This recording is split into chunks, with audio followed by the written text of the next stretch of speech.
రాముడు అయోధ్యలోనే జన్మించాడనేందుకు గ్యారంటీ ఏందని అడుగుతున్నారని ఎంపీ బండి సంజయ్ మండిపడ్డారు. రామ మందిరం కట్టినం కాబట్టే చెప్పుకుంటున్నామన్నారు. మీరు బాబ్రీ మసీద్ కడతామంటే చెప్పుకోండని ఆక్షేపించారు. మోదీని ప్రధానమంత్రిని చేయకుంటే మందిరిపోయి మసీదు వస్తుందన్నారు. కరీంనగర్ కు తాను ఏం చేశానో చెప్పానని, పొన్నం ప్రభాకర్ గతంలో ఏం చేశారో చెప్పాలని డిమాండ్ చేశారు. ఉస్నాబాద్ నియోజకవర్గానికి 697.87 కోట్లు తెచ్చినట్లుగా బండి సంజయ్ తెలిపారు.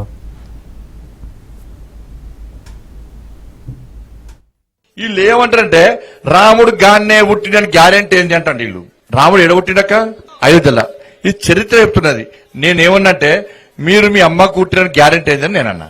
ఏమో చెప్పారు, అక్కడ పనిచేసే నర్సమ్మ ఏం చేస్తుందక్క, పాప ఉండక అక్క నీకు పాప పుట్టిందక్క అంటారు, అమ్మ నీకు బాబు పుట్టింది అమ్మ అంటారు. ఆధారం వాళ్ళు నర్సమ్మ, అవునా కాదా? నర్సమ్మ లేకుంటే ఆధారం లేదు. ఇలా రాముడు అక్కడే పుట్టిని చెప్పి చరిత్ర ఆధారం. వీళ్ళకు రామాలయం కడితే కలపమంటనే రామాలయం కట్టదు. మరి చెప్పుకోపోయి బాబ్రీ మసీద్ కావాలని చెప్పుకో. ఎవరద్దన్నారు? నువ్వు ఉన్నప్పుడు కట్టావా? నువ్వు ఉన్నప్పుడు కట్టకపోతేవి మేము వచ్చి కడితే అది తప్పనబడుతుంది. కట్టుకున్నాడు చెప్పదా చేసిన పని చెప్పుకోదా, ఇన్ని పనులు చేస్తున్నావు చెప్పుకోదా మేము? మరి నువ్వేం చేస్తావు చెప్పాలి కదా, నువ్వు ఎన్ని చేస్తావు చెప్పాలి కదా. ఇలా గ్రామ పంచాయతీలకు పైసలు సర్పంచులు మొత్తం మొత్తుకుంటారు. మాజీ సర్పంచ్ పైసలు గ్రామాలకు నిధులు మోడీ గారు ఇచ్చే, అన్ని పైసలు మోడీ గారు ఇచ్చే. మరి నువ్వేమిచ్చినావు?